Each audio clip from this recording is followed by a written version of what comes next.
Where's the money? Yeah, you like that? That feel good? That feel good? What if I told you you could get a brand new MacBook, shiny MacBook, a brand new MacBook for $38.99 a month? What would you say? Does it sound too good to be true? Well, that's because it is. It is a bit too good to be true, but not really. Let's talk about it. You were like someone that I used to like, someone that I used to know, Adele flow. Sometimes I wish we stuck it out like Velcro. Rocky situation, you gave me the people's elbow. So what exactly is Apple Upgrade? It's basically a leasing program for Apple hardware. You choose an eligible iPhone, iPad, Apple Watch, or Mac and make a monthly payment and use it for a set amount of time.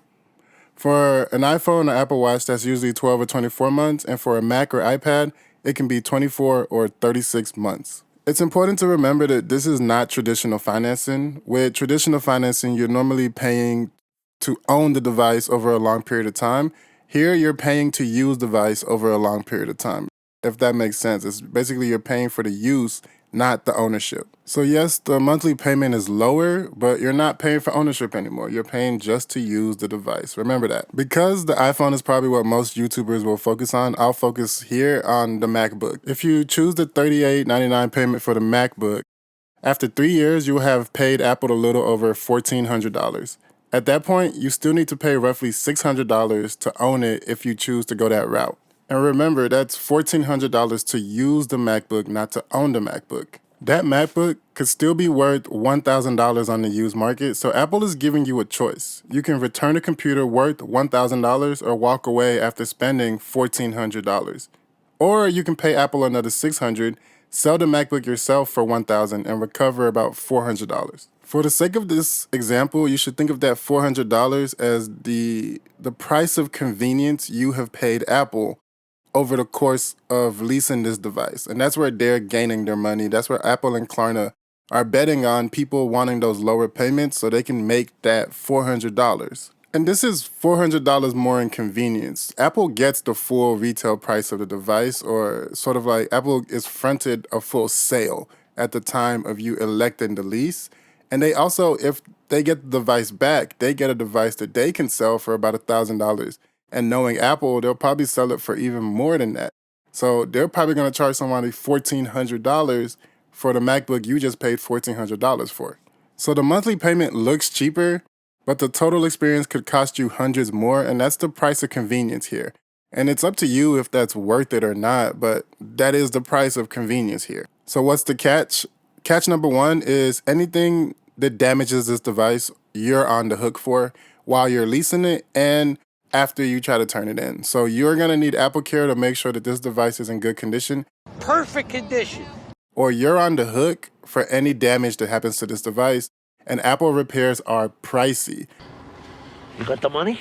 And Apple certified repairs are very pricey. Show me the money. So you need to think about that before you loan a device from Apple. AppleCare for this device for 3 years, it would be about $300. And if you did AppleCare 1, it would be about $720 for the 3-year period.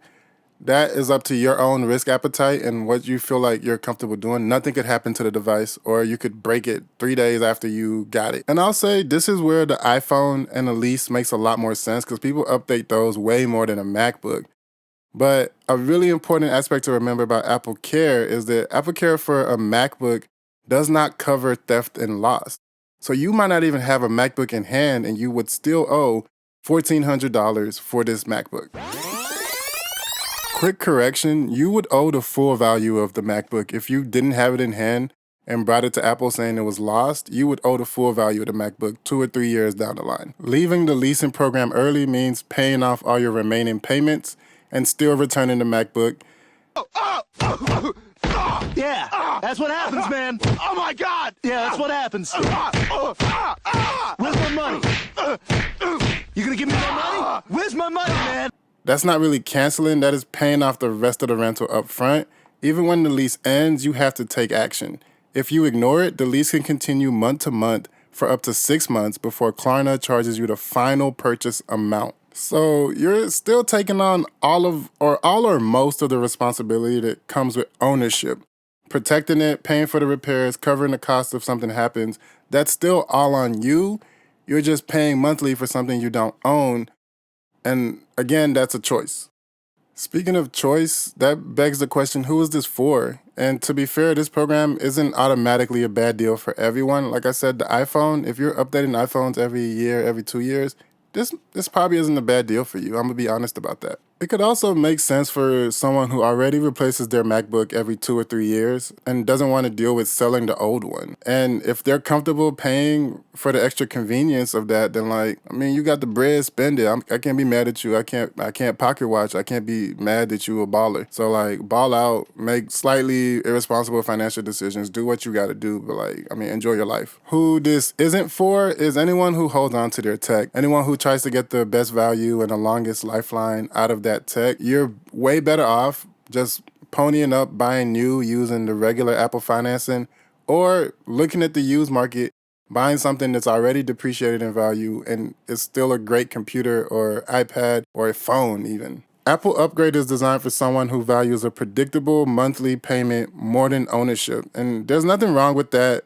And there's nothing wrong with making that choice. You just need to understand that the low payment is not the cheapest way to use a MacBook, an iPad, an iPhone, an Apple Watch. It's not the cheapest, but if a low monthly payment is what you're looking for, then go ahead. Apple Upgrade isn't a scam. Apple tells you that it's a lease. The monthly payment really is lower, and for the right person, the convenience may be worth paying for.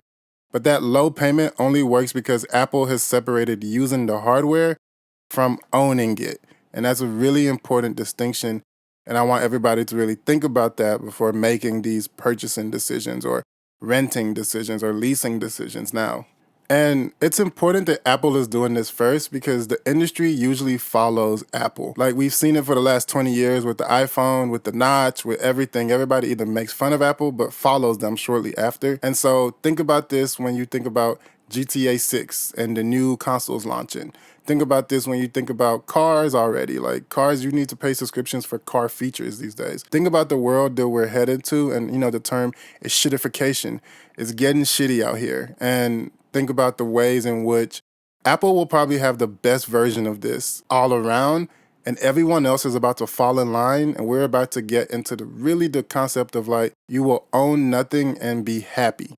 Music became a subscription, movies became a subscription, software, storage, warranties, you name it, it's a subscription now. Apple is applying that same model to the hardware itself. The computer on your desk may still look like something you bought, but if the payment never ends and the device is never really yours, then at some point, ownership has quietly been replaced with access, basic access. Apple just turned hardware into a subscription, and I really do doubt Apple will be the last company to try it. Thank you.